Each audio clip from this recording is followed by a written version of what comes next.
अच्छा जी, ये सीटी पेपर 2025 का जो था उसमें एक मैथ का इंपॉर्टेंट क्वेश्चन आया था जो कि हर टेस्ट में तकरीबन परफेक्ट स्क्वायर से रिलेटेड क्वेश्चन आता है, तो इसको आपने नेक्स्ट टाइम अटेम्प्ट कैसे करना है।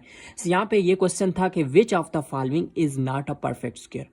अब जाहिर सी बात है इसके चार ऑप्शन है, इनमें एक ऑप्शन ऐसा होगा जो परफेक्ट स्क्वायर नहीं होगा, बाकी तीनों ऑप्शन जो है वो परफेक्ट स्क्वायर होंगे। तो हमने बारी बारी इनको चेक करना पड़ेगा। सो उसके लिए देखें, आपने ए को चेक करना है, बी को चेक करना है। अगर आपके पास चेक करते करते जो भी नंबर आपके पास परफेक्ट स्क्वायर ना हुआ तो आपने क्या करना है, उस पर टिक कर देनी है। बाकी तीनों तो लाजमी ऑफ कोर्स की बात है कि वो क्या होंगे, वो आपके पास परफेक्ट स्क्वायर होंगे। तो चलें इसको चेक करते हैं। पहले ऑप्शन ए को चेक करते हैं। ऑप्शन ए को चेक करने के लिए कि ये परफेक्ट स्क्वायर है कि नहीं है, कैसे चेक करेंगे, आपने डिवीजन मेथड लगाना है, लॉन्ग डिवीजन मेथड। ठीक है, इतना बड़ा नंबर है, इसको लॉन्ग डिवीजन मेथड से चेक करेंगे।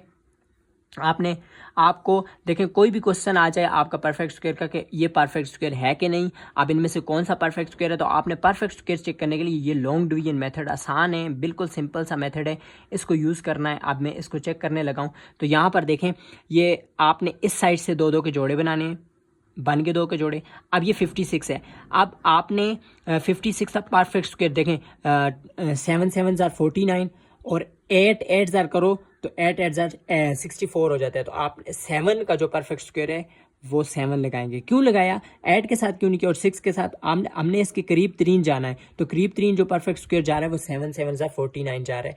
8 के साथ करेंगे तो इससे बड़ा हो जाएगा। तो 7 7 ज़ार 49 माइनस करो, 6 में से 9 नहीं जा रहे, कैरी रहो, 16 में से 9 निकालो 7, यहाँ पे 4 में से 4 0, ऊपर से 59 का जोड़ा नीचे उतार के ले आओ।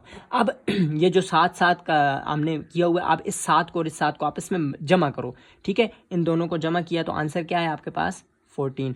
अब इस 14 को आपने क्या करना है, आप इस 14 के आगे हम क्या लगाएं। अब देखो फॉर एग्जाम्पल कि अगर मैं 3 लगाता हूँ तो मुझे इस 3 लगाया तो 3 ही से मल्टीप्लाई करना पड़ेगा। ऐसे अगर 4 लगाते हो तो 4 ही से मल्टीप्लाई करना पड़ेगा। ठीक है, सो मैंने 3 लगाया तो 3 के साथ कर चेक करो, 3 3 ज़ार 9, 4 3 ज़ार 12, 1 कैरी, 3 एकन 3 4, 429। तो देखें, अगर मैं इसके आगे 4 लगा देता हूँ तो 4 अगर मैंने लगाया भी तो 4 4 ज़ार कितने होता है 16, आखिर में आता है 6। तो हमें 6 चाहिए नहीं, मतलब ये नहीं हो सकता, थोड़ा दिमाग भी यूज़ करना है। ठीक है, 5 अगर लगाओगे तो 5 5 सर 25, तो एंड में 5 आ रहा है तो मतलब ये भी हमें परफेक्ट स्क्वायर नहीं लाएगा। ठीक है, आगे 6 लगा के चेक करो, 6 6 आर 36, तो ये भी नहीं आएगा क्योंकि आखिर में यहाँ पे 6 आएगा और यहाँ पर 9 है। ओके, आई होप आप समझ रहे हो कि मैं क्या कंसेप्ट समझाना चाहूँ। उसके बाद अगला नंबर 7 का है, तो 7 से करोगे तो 9 आता है, एंड में चेक करते हैं, 7 7 ज़ार 49, तो देखो एंड में आ रहा है, तो देखते हैं कि आता है परफेक्ट स्क्वायर कि नहीं। तो यहाँ पर 7 7 ज़ार 14, 4 कैरी, 7 4 ज़ार 28, 28 और 4 32, 2 3 कैरी, 7 1 ज़ार 7, 3 10, तो ये 1029, मतलब इससे बड़ा हो गया।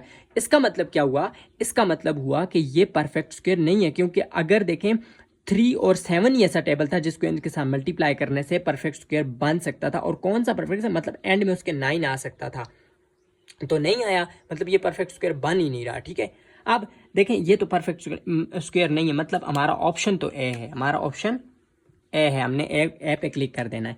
लेकिन मैं आपको एक और चेक करके बताता हूं कि आया ये परफेक्ट स्क्वायर हम इस डिवीजन मेथड से, लॉन्ग डिवीजन मेथड से कैसे करेंगे। मैं आपके पास ये 5929 को क्या करता हूं, मैं आपको चेक करके बताता हूं, 5929 को।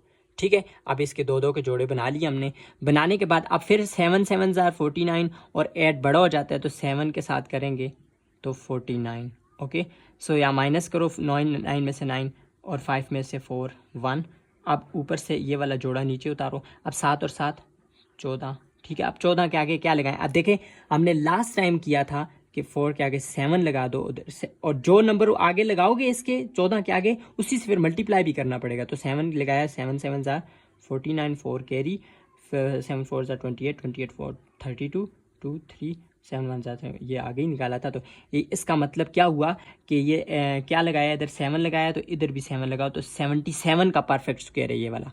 ठीक है, अब मैं इसको भी चेक कर लेता हूँ। लोगों ने वहां पर ये सबको चेक नहीं करना, बस आपको पहले ऑप्शन पर ही वो नॉट परफेक्ट स्क्वायर उसने पूछा था, तो आपने पहले को क्लिक करके वहां पे आगे एमसीक्यू सॉल्व करने लग जाना। लेकिन मैं आपको जस्ट बता रहा हूँ कि आपने अगर परफेक्ट स्क्वायर किसी नंबर का चेक करना है कि परफेक्ट है कि नहीं, या उसका परफेक्ट स्क्वायर क्या आता है, तो आपने लॉन्ग डिवीजन मेथड से ऐसे करना है। ठीक है, मैं आपको डी ऑप्शन भी चेक करके बताता हूँ। यहाँ पे 4 3 5 6 ठीक है। सो यहाँ पर आप देखो 7 7 49 वाला केस नहीं होगा, यहाँ पे 5 5 25, 6 6 36 और 7 के साथ बड़ा हो जाता है, तो इसका मतलब 6 के साथ ही आता है, तो 6 6 36। ठीक है, माइनस करो, 3 में से 6 नहीं निकल सकते, 13 13 में से 6 7 और 3 में से 3 0। आप 56 को नीचे जोड़े को पूरे जोड़े को नीचे उतारना है। ठीक है, अब 6 और 6 12। अब 12 के आगे क्या लगाऊं, 12 के आगे क्या लगाऊं कि मेरे पास यहाँ पर 6 बने, मतलब सॉरी 12 के आगे क्या लगाऊं, फिर उसी से मल्टीप्लाई करूं कि मेरे पास ये 756 बन जाए। ठीक है, तो 12 के आगे में देखें यहाँ पर एंड में 6 है, तो अगर मैं यहाँ पर 4 लगा दूं, क्योंकि 4 से मुझे मल्टीप्लाई करना है, तो 4 4 16 होगा। देखें करके चेक करते हैं, 4 4 16, 1 कैरी, 4 2 8 और 1 9 और 4 4 1 4। तो ये आता है, ये मतलब नहीं आता है, इससे छोटा है, तो हम नेक्स्ट के साथ करेंगे। आप 12 के आगे मैं क्या लगाऊं कि आ जाए, तो देखें 6 एक ऑप्शन है, क्योंकि 6 6 36, एंड में हमें 6 चाहिए, तो 6 6 36 यानी कि एंड में 6 लगेगा। 3 कैरी, 6 2 12 12 और 3 15, 1 कैरी, 6 1 6 x 7। तो देखें आ गया ना परफेक्ट स्क्वायर, तो किसके साथ आया जी, 6 के साथ, तो 6 इसका जो है परफेक्ट स्क्वायर है यहाँ पर। सो आई होप आपको जो मैं परफेक्ट स्क्वायर चेक करने का छोटा सा लॉन्ग डिवीजन मेथड समझाना चाह रहा था, और ये भी आपके पास सोल्व हो गया। तो आई होप आपको समझ आ चुकी है। मिलते हैं नेक्स्ट वीडियो, तब तक के लिए अल्लाह हाफिज़।